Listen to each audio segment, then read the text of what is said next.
Hi class. Okay, so this is our last map and layout that we're going to do for this project on the Texas Natural Resources. And this one is called Land Cover, which could entail many different things such as cropland, woodland cover, but we're going to focus on ecosystems today. So let's begin by opening up our File Explorer. If you don't see that, you can always just hit or hold down the Windows button and tap E, like if you're in one of those library computers, and that can be helpful. Okay, let's navigate to our OneDrive, and we're going to open up our class folder, and then we're going to open up our project folder. All right, and make sure that we see all green lights. Okay, even this one is fine. Once we see that, we know we're synced, and we can double click on our project. Okay, so I don't even need to finish letting this draw through. I'm just going to close out of my soils map and my, well, that was my layout. This is my map. I'm going to close out of them.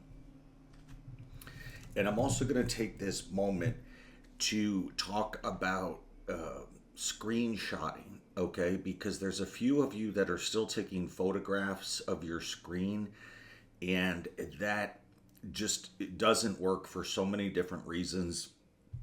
And later on, as a professional, you just can't do that. Okay, so the simplest way I found to take a screenshot is to hold down the Windows key and Shift at the same time, and then just tap S. Okay, and then you're gonna get this navigation pane up here at the top. Okay, and I always just leave it to rectangle. All right, but you could make a freeform, or you could take a screenshot of just one specific window that's on your screen, but for me the rectangle's just simple.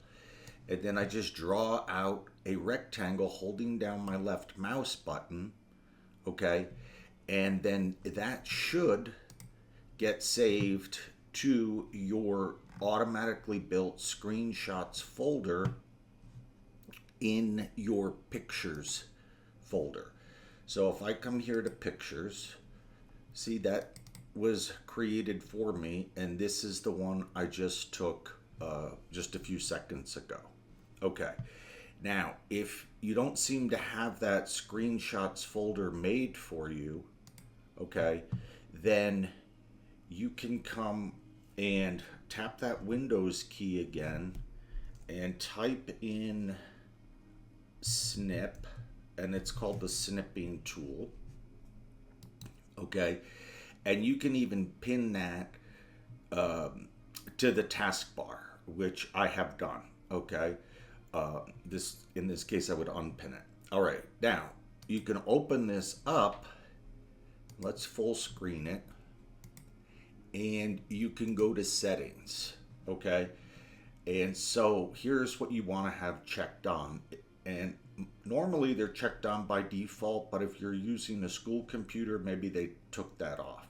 But just check on automatically save screenshots, and then you're good to go. And then you can take as many as you need, and you really should have several screenshots for each mini section, okay? And then, as I said, they'll be saved in that folder within your pictures folder. Okay, now the second thing I want to go over with the class as a group is projection. But what we're going to do here, so that we move the project along as well, is we're going to click on Texas Base, do a Control C, or you can just copy it this way, and then come up here to Maps and right click and choose Paste. Okay, now immediately let's name this Ecosystem systems. Okay. And this is per our typical workflow, okay, that we've been doing throughout all of this. Okay, let me get rid of that. That was something I was probably doing to practice. Okay, now double click on ecosystems, and there's a few of you that need to project your map the way we did at the very beginning of this project, all right, when we built our base map. Okay, so your map, your state of Texas should look like this, okay? And if it looks like, let me try something here. Okay, so let's just take this one step at a time.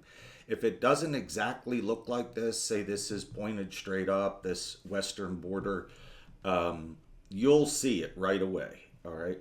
So then come over here and double click on your map file, and this brings you to the properties, okay? Now you want to go to coordinate systems, and it should say USA contiguous, Albers equal area conic. Okay, this is a great projection for the entire United States, or for a state that's very large and is somewhat centered within the United States, like Texas is. I mean, Texas isn't like Kansas in the middle, but it's right along that central axis. Okay, so how do you find this USA contiguous? All right, let's just say I don't know. Let's just say I don't have any favorites, and I just type in USA contiguous.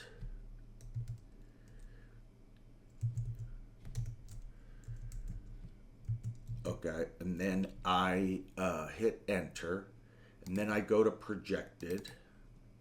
Okay, shoot, that's not going to work. Let me see what this was called again. All right, so their search function is weird here. Give me 1 second.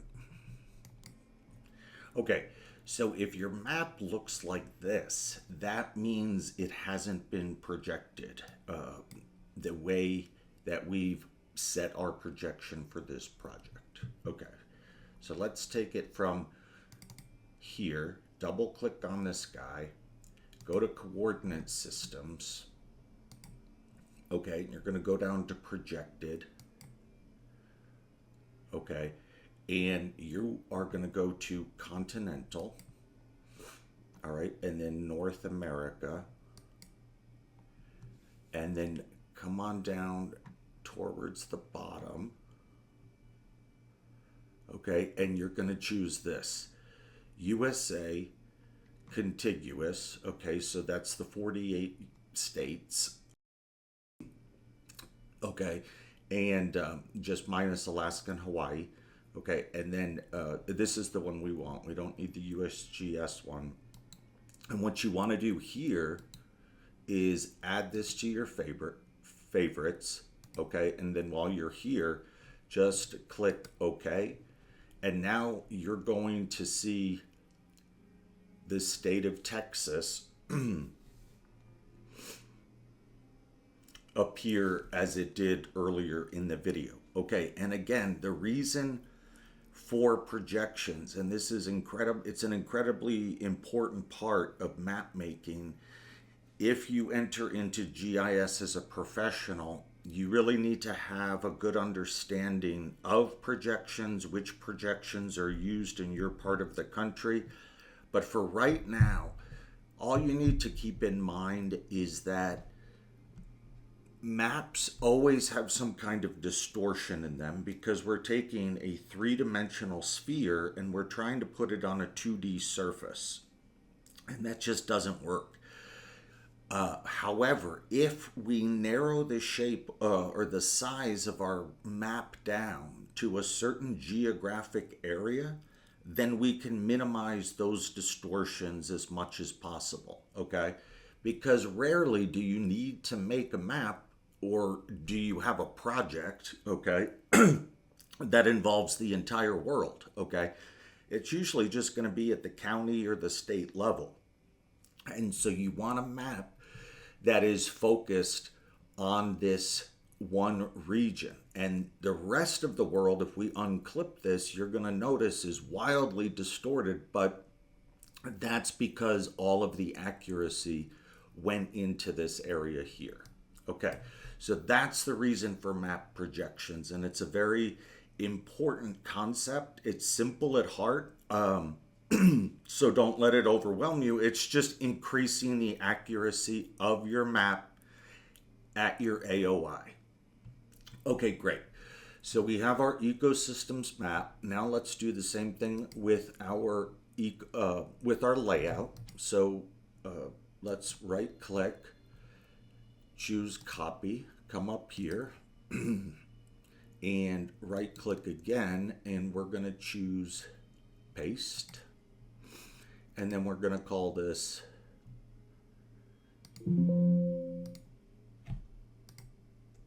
ecosystems.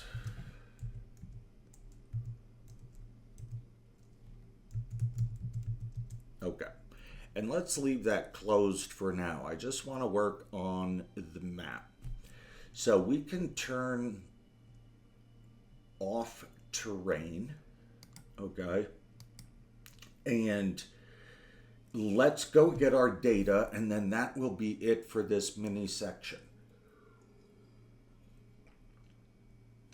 So there's certainly data that we can stream in from the portal, and I've looked into it, and in this case, due to mainly issues surrounding our legend, we are going to want to get the data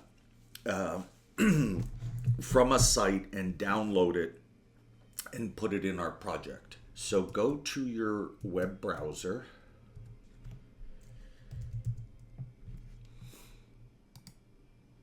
Okay, and I don't have this site bookmarked, but we should all be able to find it. And listen,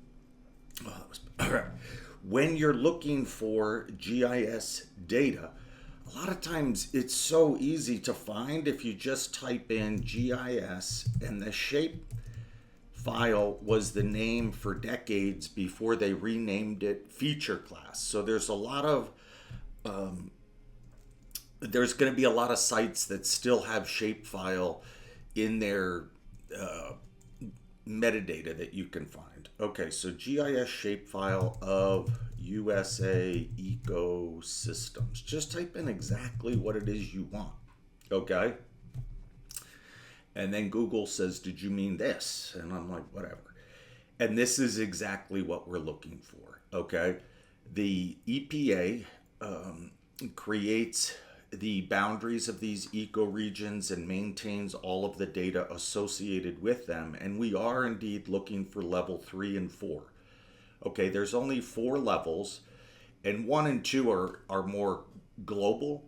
So this is going to be perfect for us. All right, if you didn't find this, just type this in and you should find it. Okay, so then click on that, and here it gives us a nice map of the entire United States' ecosystems. Okay, so this is level 3, and then there is level 4. So level 4 really dives into the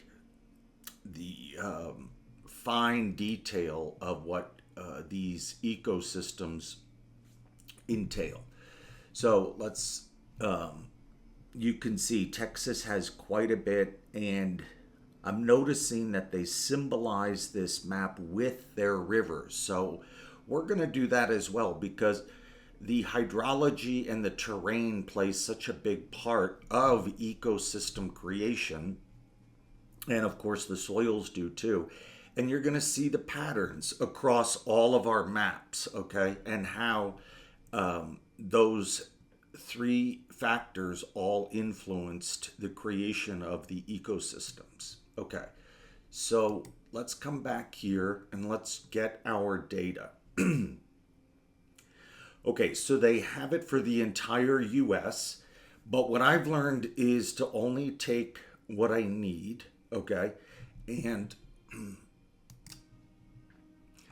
okay, So what I'm going to do, I noticed up here at the top, there is a level 3 and 4 ecoregions by state. And that's what we're going to look for. If we don't need the whole US, let's not mess with it.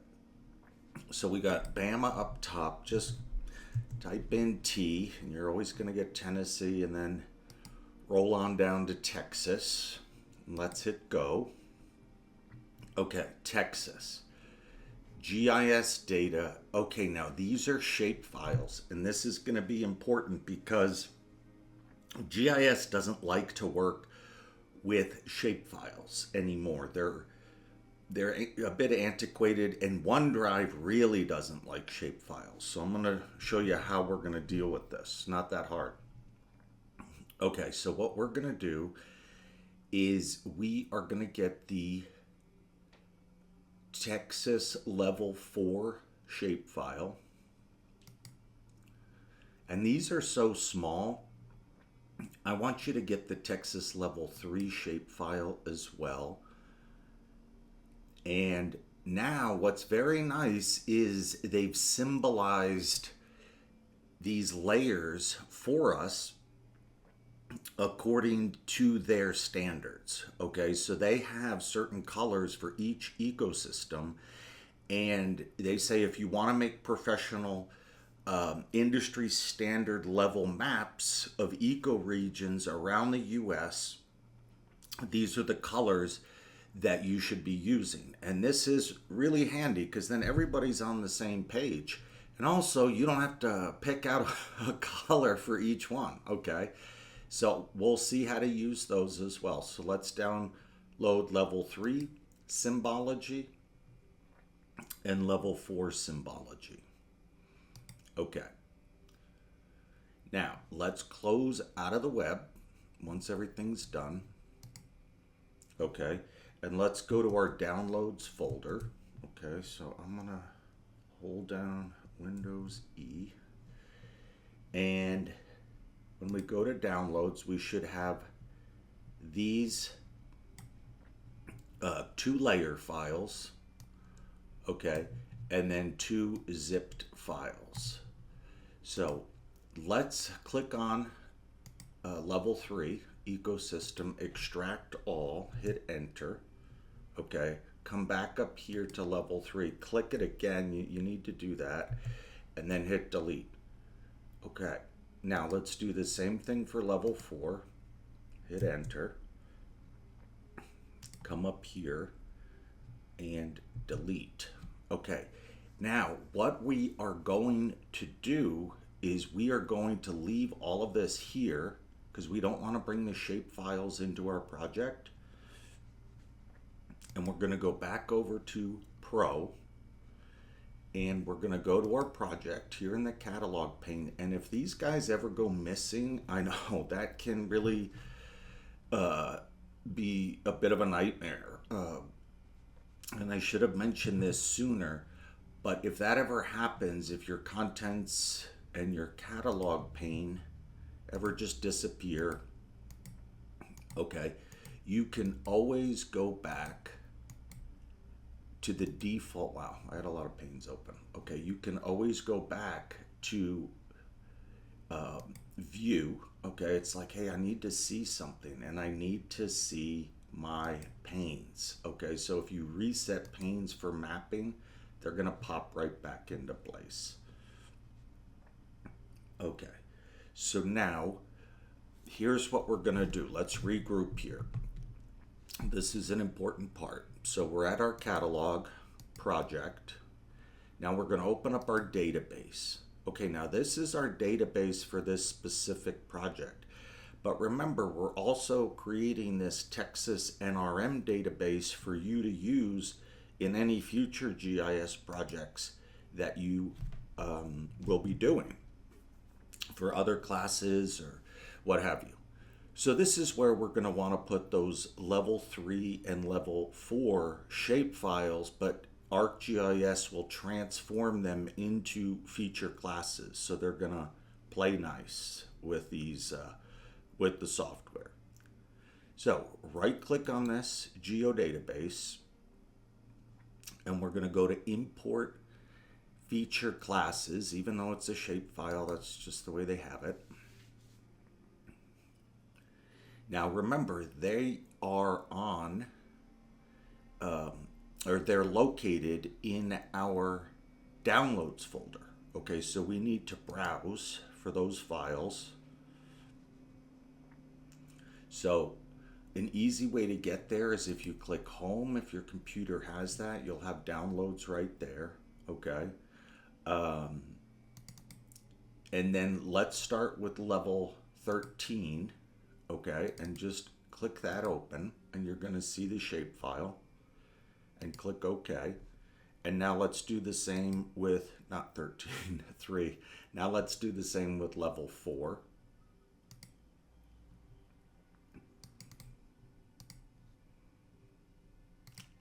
Okay.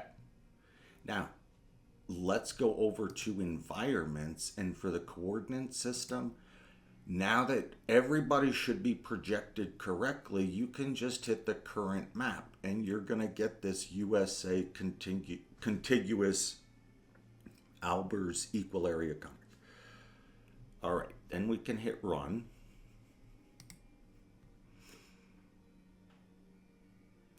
Awesome, met with success. So I'm going to close out of my geoprocessing pane. Okay. Now, let's finish this part of the mini section. Let's everybody do a Control S. We've done some really good work.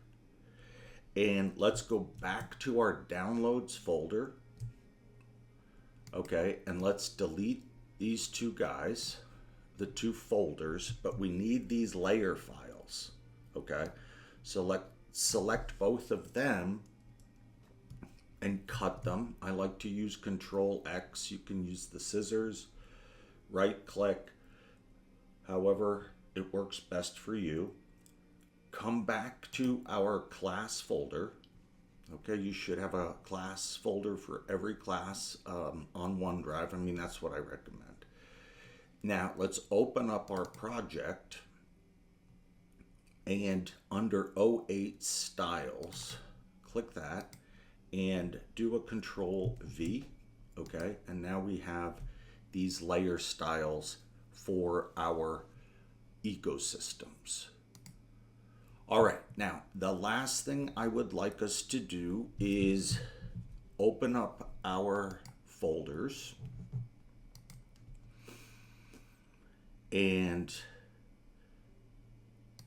there we go. Open up the project folders here. You're not going to have some of the folders I do. All right. And then go to land. Oh, I'm sorry. I'm thinking of something different. Go to your databases, NRM data. Okay. And now we have Texas Ecosystems 13 and 14. You can shift select those, and let's put them right underneath transportation. Okay, now let's do another Control S. So far so good. And that is the end of this mini section, and in the next one we will learn how to symbolize and label these and get them ready for our layout.